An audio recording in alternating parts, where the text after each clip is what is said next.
ചേച്ചിയുടെ ഈ ബാൻഡിൽ നിന്ന് എന്നാണ് ഒരു ഒറിജിനൽ സോങ് വരാൻ പോകുന്നത്? ഓൾറെഡി ഒറിജിനൽ ചെയ്ത് വെച്ചിട്ടുണ്ട്, ഞാൻ ഇറക്കിയിട്ടില്ല എന്നുള്ളതാണ്. അതൊരു പർട്ടിക്കുലർ ടൈം, നല്ല ടൈം നോക്കി ഇറക്കണം. എല്ലാം വർക്ക് എല്ലാം നടക്കുന്നുണ്ട്. സോങ് വെറുതെ ഉണ്ടാക്കിയിട്ട് കാര്യമില്ല, അതിനനുസരിച്ച് മാർക്കറ്റ് ചെയ്യണം. അതൊരു വലിയ പ്രോസസ്സാണ്. ഈ ഒറിജിനൽസ് ഇറക്കുക എന്ന് പറയുന്നത് ഒരു സിനിമയിൽ ഒരു പാട്ട് ഇറക്കുന്ന മാതിരി തന്നെ ഉള്ളൊരു വലിയ പ്രോസസ്സാണ്. അപ്പൊ അതിന് അതിൻ്റെതായ ഇമ്പോർട്ടൻസ് കൊടുത്ത് തന്നെ ചെയ്യണം. ഇപ്പം പാട്ടെന്നുള്ളതല്ല, എല്ലാം മാർക്കറ്റ് ചെയ്യണം. മാർക്കറ്റിംഗ് ആണ് ഏറ്റവും സ്ട്രഗ്ലിംഗ് എന്നുള്ള സിറ്റുവേഷൻ. ഞാൻ ഷോ ചെയ്യാൻ സമയത്ത്, ഞാൻ ഈ വിദേശത്തൊക്കെ ഷോ ചെയ്യുമ്പോൾ എനിക്ക് ഇച്ചിരി ടെൻഷനാണ്. കാരണം ഉള്ളതിൽ ചെറുത് ഇവനാണ്, ബാക്കി എല്ലാ പിള്ളേരും വലിയ പിള്ളേരാണല്ലോ. അപ്പൊ ഞാൻ എന്റെ ബോധത്തിൽ എപ്പോഴും ഇവൻ ഉണ്ടാവും. എനിക്ക് അവന് 15 വയസ്സ് 14 വയസ്സൊക്കെ ഉണ്ടായിരുന്ന സമയത്താണ് തോന്നുന്നു എന്നെ കൊണ്ടുപോകുന്നത്. അപ്പൊ എന്റെ ബോധത്തിൽ എപ്പോഴും അവനുണ്ടാവും. അതുകൊണ്ട് I last my manager to take care of him. അവൻ എവിടെയാണ്, എന്താണ് ചെയ്യുന്നത് എന്നൊക്കെ നോക്കണമെന്ന് പറയും. പിന്നെ ഇതൊന്നും ഇല്ലാണ്ട് ഞാൻ അഞ്ജയ്ക്കും ഒരു പ്രാവശ്യം, അഞ്ജയ്ക്ക് എപ്പോഴും ഞാൻ മെസ്സേജ് ചെയ്യാം, അതായത് ഇവനുണ്ട്, ഇവിടെ വന്നിട്ടുണ്ട് എന്നൊക്കെ ഞാൻ പറഞ്ഞിട്ട് അപ്ഡേറ്റ് ചെയ്യും. Fake news. തമ്മിലുള്ള ഇവര് ബ്രദേഴ്സ് അങ്ങോട്ടും ഇങ്ങോട്ടും ഭയങ്കര മെസ്സേജ്. ഇപ്പം ഇതൊക്കെ നീ എവിടെ എത്തി, നീ അവിടെ കയറിയോ, കേരളത്തിലാണ് അതൊക്കെ ചെയ്യും. പക്ഷെ എന്റെ ഭാഗത്തുനിന്നും കൂടെ ഞാൻ ചെയ്യണമല്ലോ. ഈ പറഞ്ഞതില് എത്രത്തോളം സത്യമുണ്ട്? ഇപ്പൊ ഞങ്ങളൊരു അവസരം തന്നിരിക്കുന്നു സത്യം പറയാൻ വേണ്ടിട്ട്. ഏതെങ്കിലും ഒരെണ്ണം പറയാൻ പറ്റും? ഇവനെ ഏതോ ഒരു ഷോയ്ക്ക് ഞാൻ സൗദിയിലല്ലേ, സൗദിയിൽ പോയപ്പോ ചേച്ചി എനിക്ക് ബോറടിക്കുന്ന ചേച്ചി, ഞാൻ പറഞ്ഞു അങ്ങനെ നീ എന്റെ കൂടെ വാ എന്ന് പറഞ്ഞിട്ട് ഞങ്ങൾ 3 പേരും കൂടെയാണ് ഞങ്ങൾ ഒരു പാർട്ടി അല്ല, അതായത് ഡിന്നറിലൊക്കെ പോയത്. അപ്പൊ എന്നിട്ട് ഞാൻ എന്റെ കൂടെ തന്നെ ഞാൻ ഇങ്ങനെ കൊണ്ട് നടക്കും അവർ. എന്നിട്ടാണ് പറയുന്നവൻ വെറുതെയാണ്. പാടുവോ? അതോ ഇല്ല, ഇതാണ് ഏരിയ എന്നുള്ളതാണ്. ഓക്കെ. മീൻസ് അപേക്ഷയുടെ കൂടെ വന്നതിന് ശേഷമുള്ള ഒരു മാറ്റങ്ങൾ എന്തായിരിക്കും? എനിക്കൊന്ന് 5 വയസ്സിൽ കൂടെ ഉണ്ട് എങ്കിലും അപേക്ഷയുടെ ഗ്രോത്ത് കാണുന്നു, അല്ലെങ്കിൽ സ്വയം ഗ്രോ ചെയ്യുന്നു, രണ്ടുപേരും അങ്ങോട്ടും ഇങ്ങോട്ടുള്ള സപ്പോർട്ട് കാര്യങ്ങളൊക്കെ എങ്ങനെയാണ്? നമ്മള് ഇവനൊന്ന് വളർന്നതിന് ശേഷം, നമ്മൾ ഷോ ചെയ്യാൻ തുടങ്ങിയതിന് ശേഷമാണ് നീ ആക്റ്റീവ് ആവാൻ തുടങ്ങിയത്. നീ വയനാടായിരുന്നില്ലേ ആ സമയത്ത്? സ്കൂളിൽ പഠിക്കുന്ന സമയത്താണ് അത്. 10ാം ക്ലാസ് 9ാം ക്ലാസ് 10ാം ക്ലാസ്സിലേക്ക് കയറുന്ന ടൈമിലേക്കാണ് വരുന്നത്. അപ്പൊ ഞാൻ എപ്പോഴും ചോദിക്കും, എക്സാം ഇല്ലേടാ നിനക്ക്, അത് എക്സാം എഴുതി കഴിഞ്ഞോ പഠിച്ചോളും, ഒരു സൈഡിൽ കൂടെ പഠിത്തമൊക്കെ ഒരു സൈഡിൽ കൂടെ പോകും. അപ്പൊ എനിക്കറിയാം ഇവൻ എന്ത് ചെയ്തു കഴിഞ്ഞാലും, പിന്നെ ഈ മ്യൂസിക് എന്ന് പറയുന്ന ഈ ഒരു ഡ്രമ്മിങ് എന്ന് പറയുന്ന കാര്യത്തിൽ ഇവൻ എന്താ പറയാ നമ്പർ 1 ആണ്. അവരത് ചെയ്തോളും. ഏറ്റവും രസമുള്ള കാര്യം, എനിക്ക് പാടുമ്പോൾ ഏറ്റവും കംഫർട്ടബിൾ എനിക്ക് ആദർശാണ്. എല്ലാരും പറയുന്ന കാര്യമായിരിക്കും അല്ലേടാ. അപ്പൊ ഭയങ്കര കംഫർട്ടബിൾ അവന്റെ വായന. നമ്മൾ പാടുമ്പോൾ ഒരു സുഖം വേണം നമുക്കൊരു താളം കൂടെ വായിക്കുന്നത്. അപ്പൊ അവൻ വളരെ രസമായിട്ട് അത് കൃത്യമായിട്ട് അവന്റെ കാര്യങ്ങൾ ചെയ്യുന്നത്. ഇല്ല, വളരെ സെൻസിബിൾ ആയിട്ടുള്ളത് കൊണ്ടാണ് അവൻ അത് ചെയ്യുന്നത്. ഇല്ല, അവൻ ഭയങ്കര സീരിയസാ.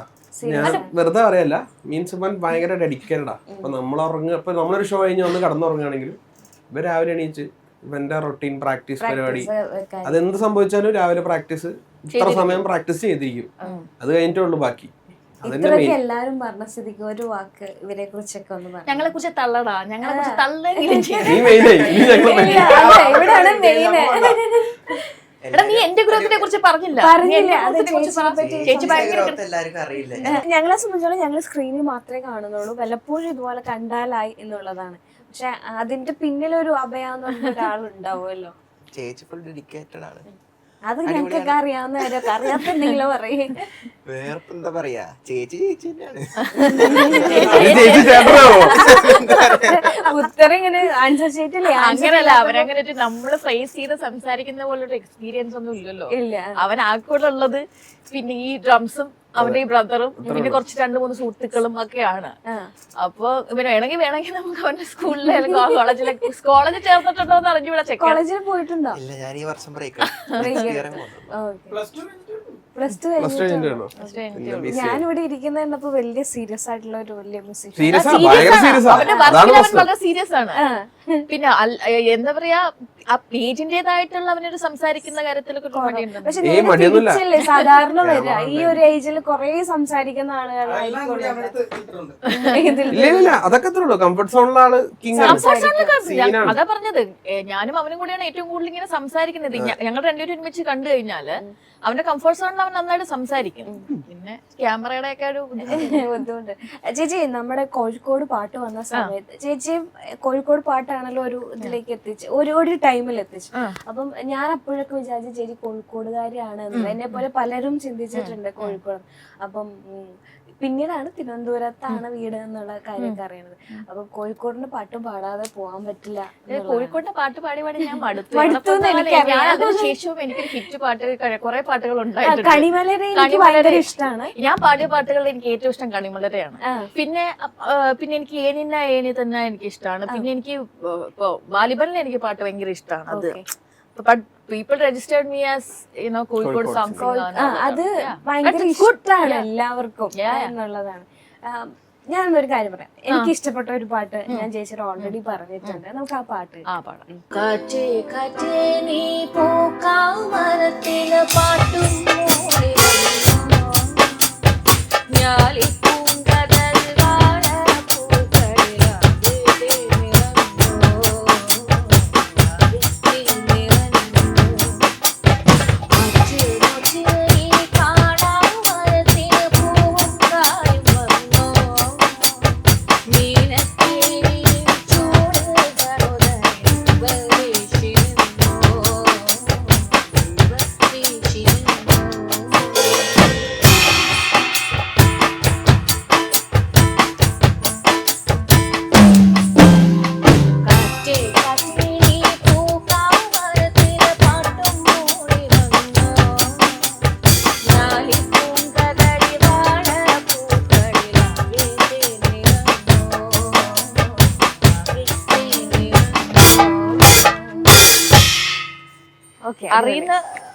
അറിയുന്ന ഒരു പാട്ടല്ലത്. അല്ല, എനിക്ക് ഞാൻ ഈ പാട്ട് കേട്ട സമയത്ത് നന്നായിട്ട് പാടി എനിക്ക് ഈ പാട്ട് ഭയങ്കര ഇഷ്ടമാണ്. അപ്പൊ ഞാൻ ഇങ്ങനെ ചിന്തിച്ചപ്പോ അപേക്ഷയുടെ സൗണ്ടിൽ ഇത് കേൾക്കണമെന്നുള്ള ഒരു ആഗ്രഹം കൊണ്ടാണ് ഞാൻ ചോദിച്ചത്. എം ജയചന്ദ്രൻ സാറിന്റെ മ്യൂസിക് ആണല്ലോ. അതെ, ബ്യൂട്ടിഫുൾ കമ്പോസിഷൻ ആണ്. അതെ, തീർച്ചയായിട്ടും എല്ലാ പാട്ടുകളും പിന്നെ ഫിലിമിലെ എല്ലാ പാട്ടുകളും ഭയങ്കരമാണ്. കുറച്ച് കാര്യങ്ങൾ കുറച്ചുകൂടെ ക്ലോസ് ആയിട്ടുള്ള കാര്യങ്ങൾ ചോദിക്കുകയാണെങ്കിൽ, ഒരുപാട് റിലേഷൻഷിപ്പിനൊക്കെ വാല്യൂ കൊടുക്കുന്ന ഒരാളായിരുന്നു. പക്ഷെ ഇപ്പൊ കുറെ സർക്കിളിൽ നിന്ന് വലിഞ്ഞ് നിൽക്കുന്ന പോലെ ഒരു ഫീൽ ഉണ്ടോ? സർക്കിളിൽ നിന്ന് വലിയ മീൻസ് ആ ഒരു കുറെ കമ്മിറ്റ്മെന്റ്സ് ഒക്കെ ഒഴിവാക്കി ഓണായിട്ട് ഇൻഡിപെൻഡന്റ് ആയിട്ട് കുറച്ചും കൂടെ ട്രൈ ചെയ്യുന്ന പോലെ തോന്നുന്നുണ്ട്. അത് എന്താ പറയാ, ജീവിതത്തിന്റെ ഒരു ആവശ്യകതയാണല്ലോ. നമ്മൾ പർട്ടിക്കുലർ സിറ്റുവേഷനിൽ നമ്മളെ ബാക്കിയുള്ളതിൽ നിന്ന് കട്ട് ചെയ്തിട്ട്, അത് മനഃപൂർവ്വമായി കട്ട് ചെയ്യുന്നല്ല, നമ്മളിലേക്ക് ഫോക്കസ് ചെയ്യുമ്പോൾ ബാക്കിയുള്ളത് സ്വാഭാവികമായി കട്ടായി പോകുന്നതാണ്. അപ്പോൾ നമ്മളിലേക്ക് ഫോക്കസ് ചെയ്യുന്നതിന്റെ ഒരു ഭാഗമായിരിക്കണം അത് അറിഞ്ഞുകൊണ്ട് ചെയ്യുന്ന ഒരു കാര്യമല്ല. I want to focus on myself, that's it. അതേപോലെ തന്നെ ആക്ടിങ്ങിനെ പറ്റി ആക്ടിങ്ങിലൂടെ വന്നിട്ടുണ്ട് എന്നുള്ളതാണ്.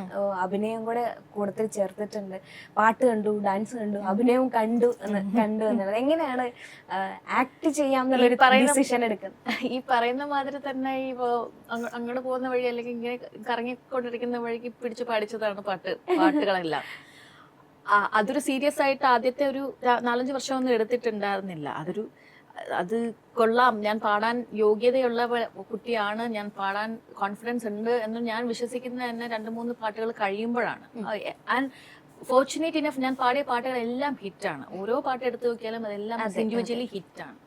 അതുപോലെ തന്നെ ഇങ്ങനെ ഈ പാട്ടിലേക്ക് കോൺസെൻട്രേറ്റ് ചെയ്ത് ഷോസുമായിട്ട് റിലേറ്റഡ് ആയിട്ട് ഇരിക്കുന്ന സമയത്താണ് ജോജുവിന്റെ അവിടുന്ന് വിളിക്കുന്നത്. ഇതൊന്ന് ട്രൈ ചെയ്ത് നോക്കൂ എന്ന് പറഞ്ഞു. അങ്ങനെ ഇത് വർക്കൗട്ട് ആവുന്ന കാര്യമല്ല ജോജു, ഇതൊന്നും ഇതെന്താന്ന് എനിക്കറിയില്ല, അഭിനയത്തിന്റെ ഒരു വകയും എനിക്കറിയില്ല, ഞാൻ ട്രൈ ചെയ്ത് നോക്കാം എന്ന് പറഞ്ഞിട്ട് പോയതാണത്. അതും ഫോർച്ചുനേറ്റ് ഇനഫ് എവരിവൺ സീസ് ഇറ്റ്സ് വർക്ക്ഡ് ഔട്ട് വെരി. നന്നായിട്ട് ചെയ്തിട്ട് ഞാൻ അന്ന് സിനിമ കണ്ടിട്ട് ചേച്ചീനെ വിളിച്ചു. അതെ ഓർമ്മയുണ്ട്. അന്ന് ഒട്ടും പ്രതീക്ഷിച്ചതുമില്ല.